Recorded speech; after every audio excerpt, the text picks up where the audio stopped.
We've got a lot of work to do. There are 6 great challenges of our time, and I'd like to enumerate them. And hopefully I don't bum you out too badly. But, you know, it's always a risk to start with the great challenges.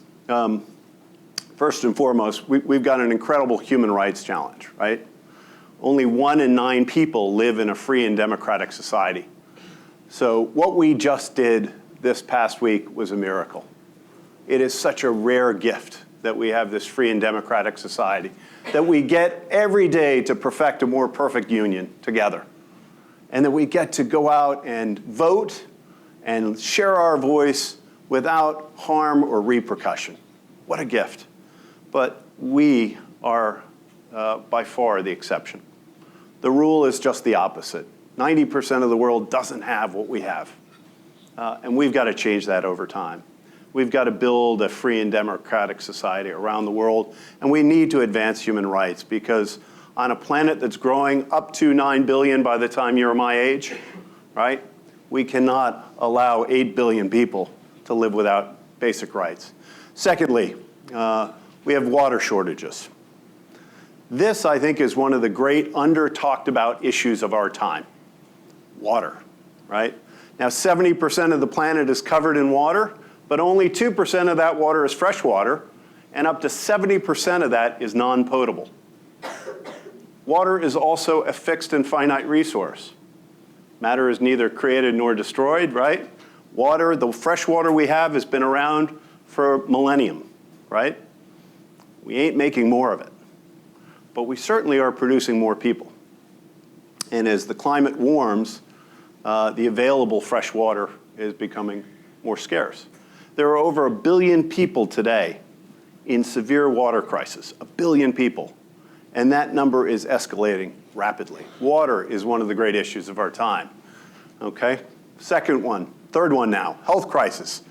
You know, we have an incredible and a profound health crisis going on, and you can just see it here in the United States with access, runaway costs, right? We've got a real issue in health. In fact, I think it was a critical issue in this past election. And the solutions are going to be tough to come by in health. But I believe health is a fundamental human right as well.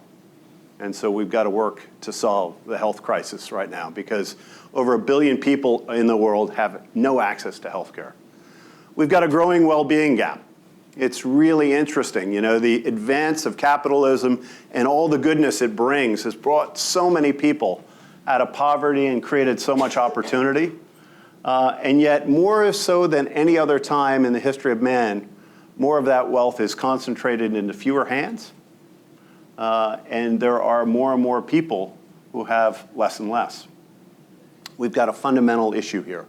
So I've got a little question up here, and I'd love to see if you know the answer. So if you took half of the poor of the population on Earth, took the poorest half of the people, call it 3.5 to 4 billion people, and you combined all their bank accounts, all their wealth, everything together, right?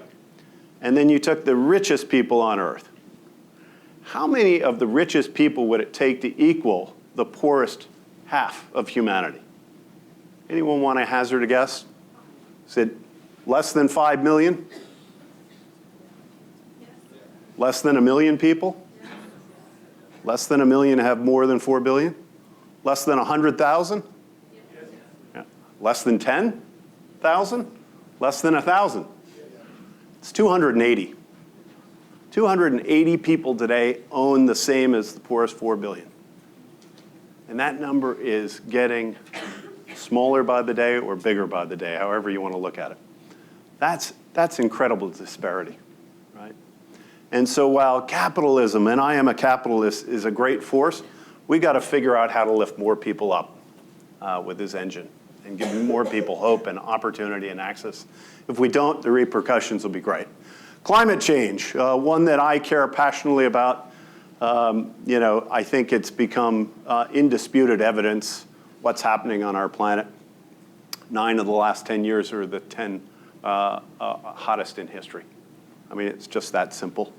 And then finally, loss of biodiversity. Again, an issue that doesn't get talked about a lot, but 1 in 4 mammals is threatened with extinction. We are advancing extinction of mammals and human life at a rate 1,000 times greater than 100 years ago. Think about that. I mean, that trend is unsustainable. So this loss of biodiversity is another one. So why do these things all matter? They all matter because we share one planet. We are all interconnected. This is one global system. And so what happens elsewhere in the world ultimately comes back to impact us, right? We are one humanity together on one planet. So I think this is a study that I absolutely love. It is one that has been updated twice. It was led by a gentleman named Dennis Meadows. And it looks at this system that we're in. So anyone hear of systems thinking or systems theory, right? This is the idea that things are related. And in this, we have an interrelated system.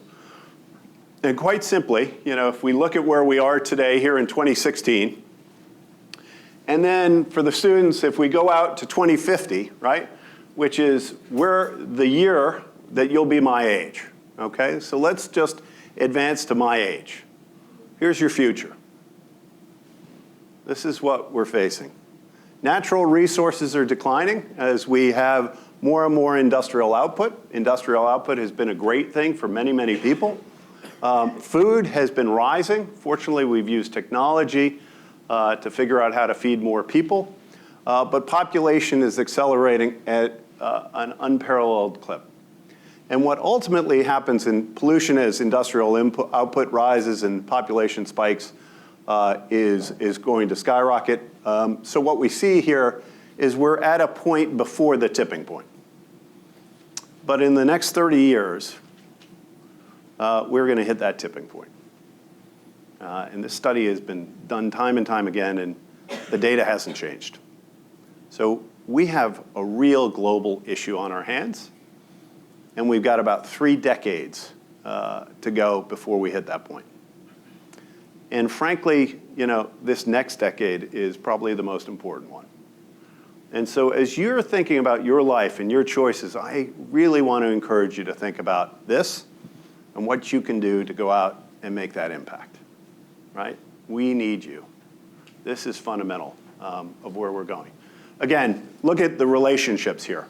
Productivity has been great, capitalism creating more value, but the use of fossil fuels is acute, right? And this is in quadrillion BTUs, British thermal units, measure of fossil fuel output. And what does that lead to? Well, that leads to this.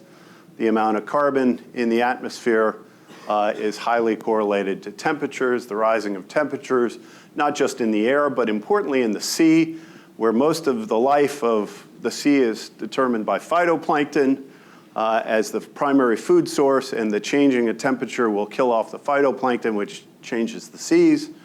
And the seas are huge for carbon sequestration. You can see where we're heading. So we're on this incredible pathway right now. And additionally, as we think about all the benefits of globalization and capitalism and consumption and the better lives we lead, well, what we've done actually is we've used more and more chemicals. There are 88,000 chemicals available for use in the United States today. Fewer than 100 have been regulated, only 5 have been banned.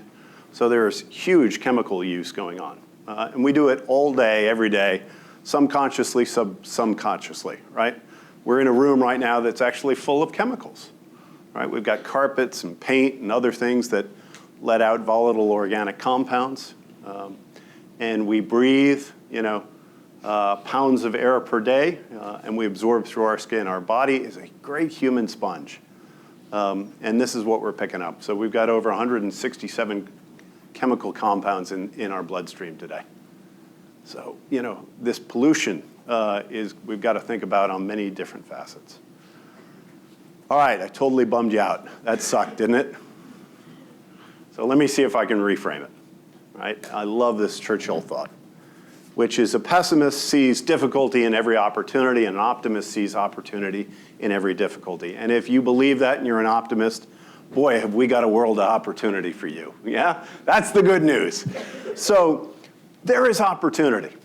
And no greater need and opportunity exists than for the future graduates of this institution.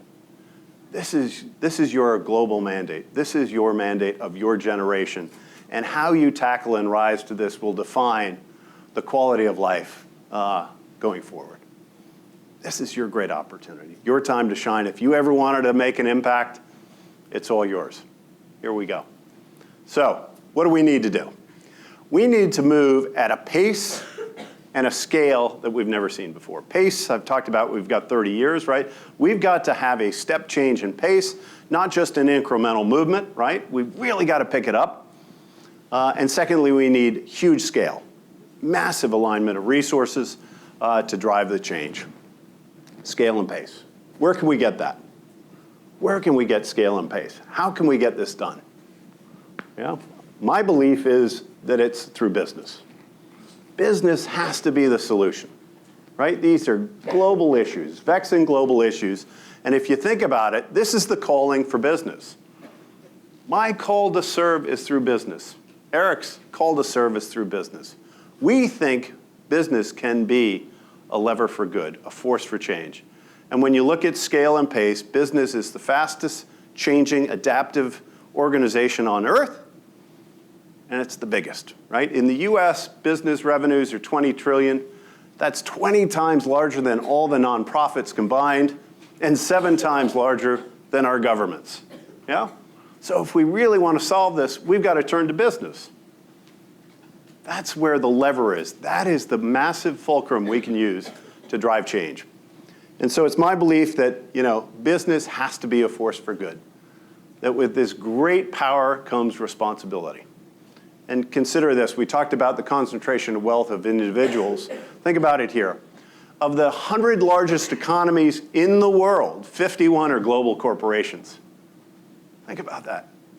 If you took 51 of the largest global corporations, they represent some of the biggest economies in and of themselves in the world.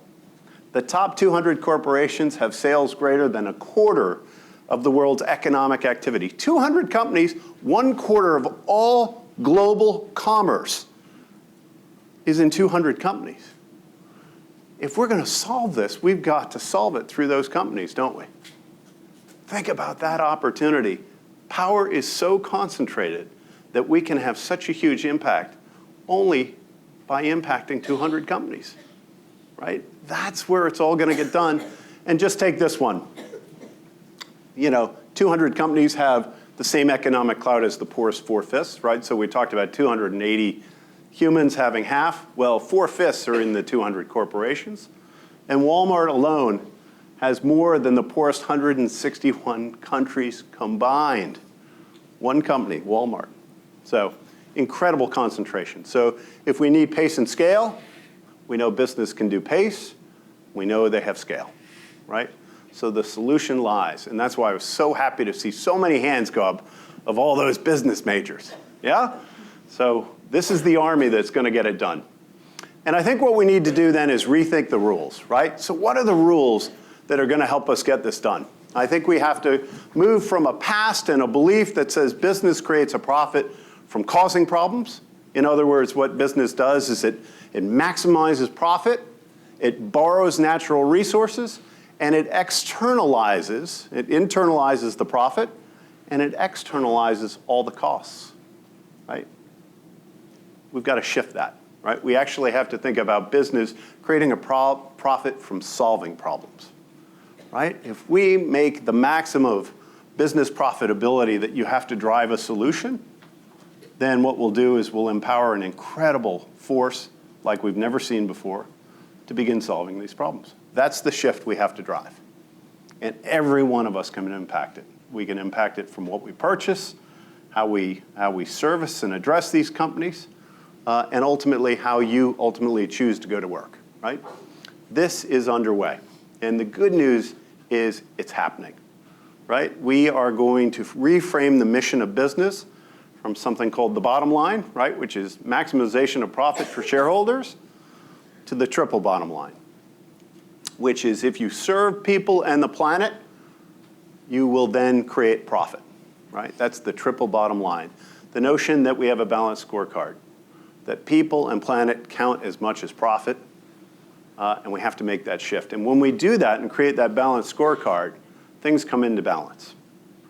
And people and planet, if those things lead the way, what happens then is profit is actually maximized. There have been a lot of studies in this area. There's a gentleman who was the former CMO of Procter & Gamble named Jim Stengel. He looked at the 50 leading purpose-driven companies, and he measured their creation of value, and they outperformed the S&P by 4 times. Purpose-driven companies are actually some of the fastest growing and most profitable companies on earth.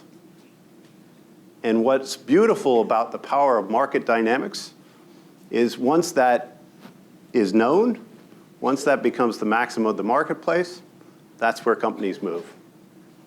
And that movement is underway. That movement is underway. So let me talk a little bit about, with you, about companies you admire. Who do you love? What are the companies, the brands that inspire you? Tesla. Tesla's a great company, right? Pioneering, innovative, solution-oriented, right? Trying to get us off carbon. Elon Musk talks a lot about his mission, right? Is ultimately to change the entire way we transport people and solve issues of carbon, including now folding a solar company into that solution. Tesla's a great example. What else do we admire? SpaceX, Elon Musk, he's a hit, right? Well, there's an adventurer and spirit, you know. And if we burn up this planet, at least we can go to Mars if he's successful, yeah? Yes? Patagonia. Oh, he stole my thunder. I'm coming to them. Good. Yes, you're supposed to love them. Why do you love them? What's great about Patagonia? They're conservationists, right? Mm-hmm. They are. And I was in a class today that looked at a case study on Patagonia. Anyone in that class? Yeah. What's great about Patagonia? Right? Are they a profitable company? Yeah. They sure are. Do you love the brand? They make a quality product? Amazing, right? This is a perfect model of a company that is doing it all. They treat their people exceptionally well. They care for the planet. They make an outstanding product that you love.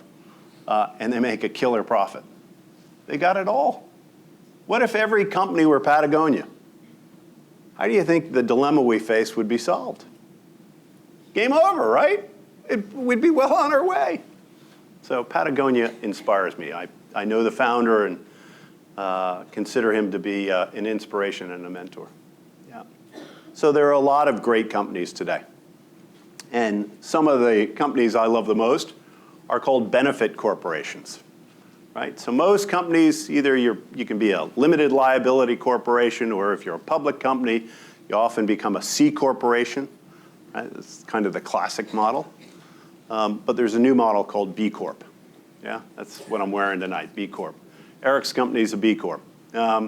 Benefit corporation, so it thinks differently. And here are some of the companies that are benefit corporations. Of course, you see Patagonia up there, and Ben & Jerry's, and whole bunch of others. And B Corps believe that you can use the power of business to solve social and environmental problems.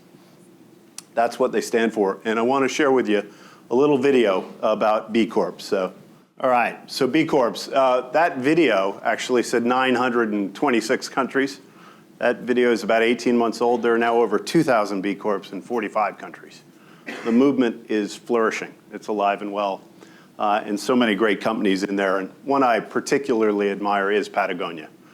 You know, remarkably, the mission of Patagonia is this. It exists to, as a business to inspire and implement solutions to the environmental crisis. It says nothing about selling fleece, right? It is all about, it's designed as an organization to solve the environmental crisis. It was founded by a guy who loves the outdoor, Yvon Chouinard. He wanted to climb. He figured out how to create business that could help him spend more time in the great outdoors. And he built a company around it. He wrote a book called Let My People Go Surfing, because that's his mentality about how he manages his team. They make gobs of money, and they give back in doing it. In fact, they created something called 1% for the planet. So 1% of every sale goes back to environmental initiatives. And fascinating enough, this CEO had the courage to run an ad at Christmas. I think this was about 2 years ago. And he ran this nationally. And the ad was, "Don't buy this jacket." That's the gumption of a CEO who says, frankly, I want you to stop and think about what you buy and what you wear. And I don't want you to buy more than you need. And by the way, if you buy something from us, we'll take care of you for life. Built a whole different business model. And he's built a brand we love and a company that we can admire. So that's one that really stands out for me. There's another company I love too. It's called Seventh Generation. So our company was founded 28 years ago. And we derive our name from something called the Great Law of the Iroquois Confederacy. Basically, before the United States was a nation, the Native American tribes came together and they wrote a pact of how they would work and live together and share the planet. And in that, they called it the Great Law. And one of the maxims of the Great Law was that in our every deliberation, we'll consider the impact of our decisions on the next 7 generations. A sense of long-term thinking, of responsibility, of connectedness that inspired us, and we named our company after it. And we have a clear mission and purpose too. We consider ourselves a human health company. We are here to inspire a consumer revolution that nurtures the health of the next 7 generations. And we try to do that in the way we govern our business every day. So we are really clear that we are out to build the most trusted brand in our industry by redefining the principles, practices, and partnerships. That's what guides us. That's the pact that we have, and every employee who comes to work signs up and agrees to how we do that. So that's a bit about us. I'd love to share with you a little video about our company as well. We believe you can have it all. That through business, you can actually live a life of purpose. You can make gobs of money. You can care for people, and you can take care of the planet. In fact, we think that is the model. And we are the fastest growing company in our industry today. No one outpaces us. We've got the business model.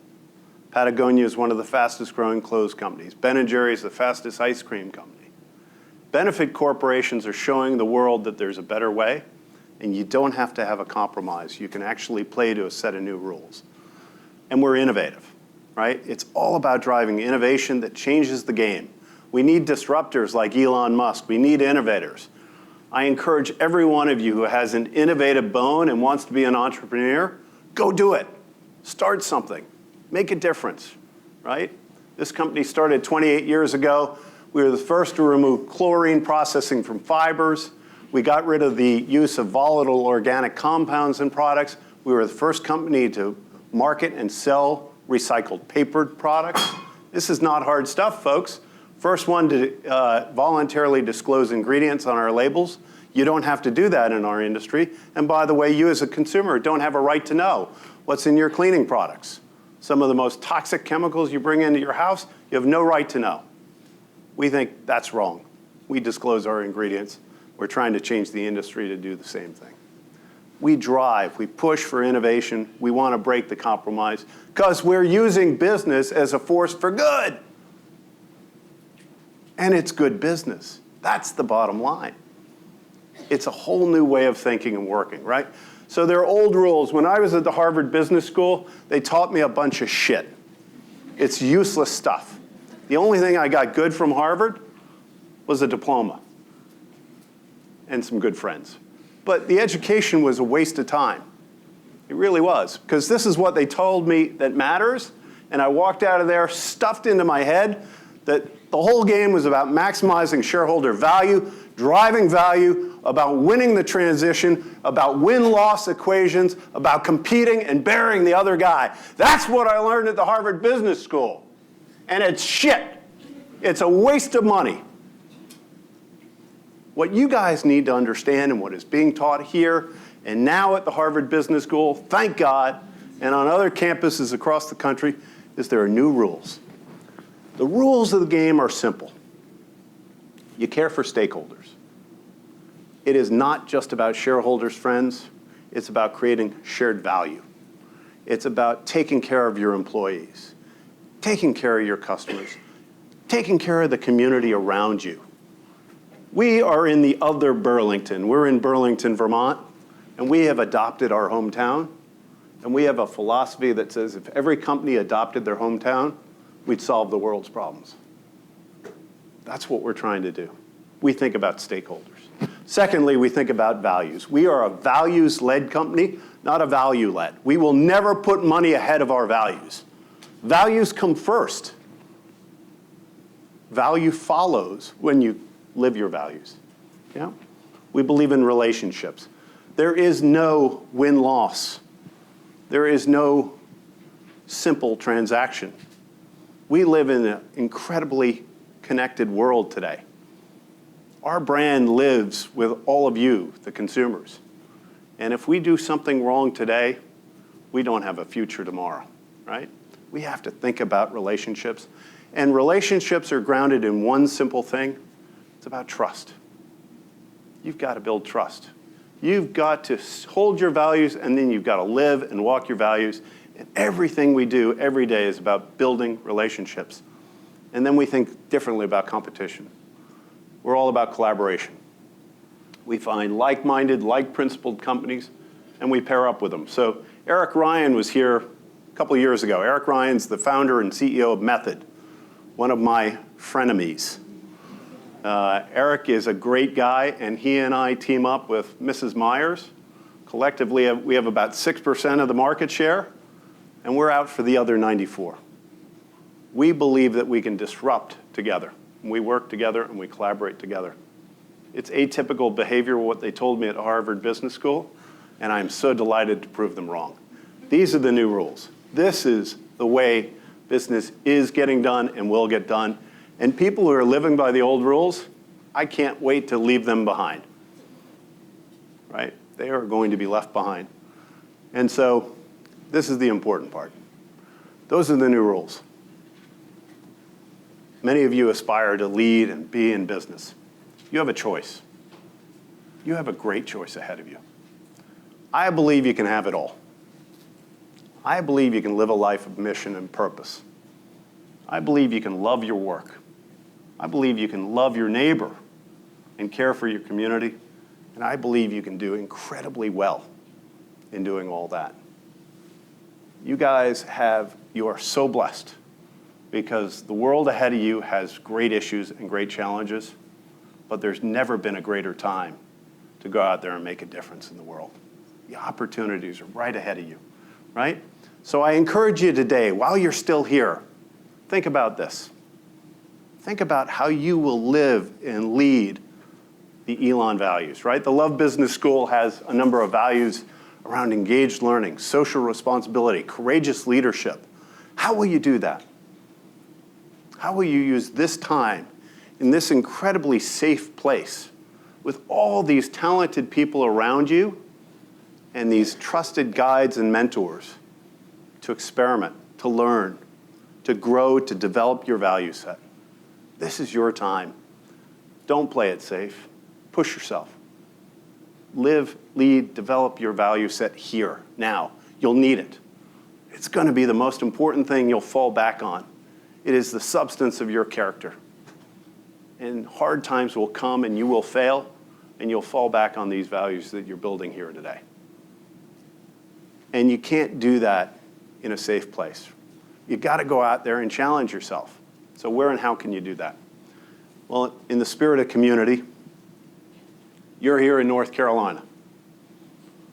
We've got great needs right here in your backyard. Most people don't realize that the city of Burlington is the 24th poorest city in the United States. Right here, where you're at school, on this idyllic campus. Right around you, the needs are great. You know, a quarter of people are living below the poverty line. Children, right? I know many of you go out and volunteer. You're on Campus Kitchen and you're making a difference by working on the farm and building with Habitat and getting out there. The need is great. You know the global need is great. The local need is great. This is a great place for you to practice, to learn, to grow those value set, and to make a difference right here in your home. Whether you're here for 4 years or a lot more years, now's a good place and a good time for you to build those values. And I believe that really, quite simply, you guys have got everything you need to be 21st century leaders. There is a different set of leadership needed, and you are going to build those skills and take them out in the world. It starts with vision. It starts with setting high aspirations, about inspiring others to be able to communicate that vision, to infect others around you, to have the courage to dream big dreams. It starts with vision. It moves to courage in everything you do, and in particular, to have moral courage, to know what you stand for, and to right wrong when you see it, and have voice. Incredibly important to do. You are going to be faced with ethical dilemmas time and time again, and you're going to need the courage to speak up and do what's right, and the courage to follow your convictions.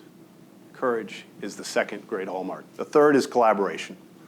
We live in an interdependent, intertwined world where we no longer compete, we collaborate for greater success. The rules are around collaboration. It's about listening and partnering and solving together and appreciating diverse thoughts and ideas. Working together, collaboration. Fourth is engagement. Life is not a spectator sport. You've got to get off the sideline. You've got to engage, right? You've got to get out there and get your hands dirty and take those risks. It's about engagement all the time. People around you will look and feed off your energy. You need to fuel yourself and find that energy that can engage and lead others. And finally, it comes down to having a moral code. The most important thing you can have in life. Discover it for yourself. It will get you through the hard times. And I shared in a class earlier today, if you think about it, of the top 500 companies in 1900, the boom of the Industrial Revolution, there's only a handful of those 500 companies are left. The vast majority, 495, are gone. They didn't think long term. They weren't guided with a moral code. They didn't get it right. We're going to get it right. You're going to get it right. We are not going to have you be leaders of Volkswagen or Wells Fargo, right? We have to make better choices. And the moral code is the greatest thing you can have. Those are the hallmarks, I think, of what it takes to be a 21st century leader. And you are all imbued with all the talents you need to be all of this. That's the great gift and promise in front of you. So it's time for you to find your calling, right? That's what's important. And that starts, in my view, with setting goals for yourself. Setting a big, hairy, audacious goal. Understanding what you want to be and become and writing those things down. You're 50% more likely to achieve your goals if you write them down. And you're 75% more likely if you write them down and share them with someone else and ask them to hold you accountable. I have lived my life through goal setting. It's perhaps one of the greatest and easiest tools I've ever used. I write goals all the time, and I don't make them all. But boy, I make a lot of progress against those goals. Set goals for yourself. Big goals. Secondly, know and find your purpose. What's in your heart? Be led by your heart more than your head and find your purpose, right? Listen to your calling. How can you make your work your purpose? You don't have to compromise. Don't go to work for 10 hours and then live your life. Bring your purpose and your work together as one. Understand and define who you are and what you value, and then go shape a career around that. And when you find your purpose, you will find your passion, and that will fuel you to be your best and unlock your total and full potential. Yeah? And as you think about your purpose, don't think just about you, but think about the world around you, right? I love this Martin Luther King quote that an individual has not started living until he can rise above the narrow confines of his individualistic concern to the broader concerns of humanity. Sow your purpose into the purpose of others. Understand that, and then go for it. Go for it. Drive yourself, and ultimately find your calling. I love this as well. Your calling is where your deep gladness meets the world's deep needs. We've talked about the world's deep needs, haven't we? Find your deep gladness. Know what it is. Set that as your North Star. Put a rod in your spine with moral courage. Set big goals. Be kind to one another. And go out and change the world. That's what we need today. So I leave you with this notion where I started. The world's troubles are your troubles. And there are no troubles that greater human beings cannot fix. You are those greater human beings. Thanks very much. It's been great to be with you.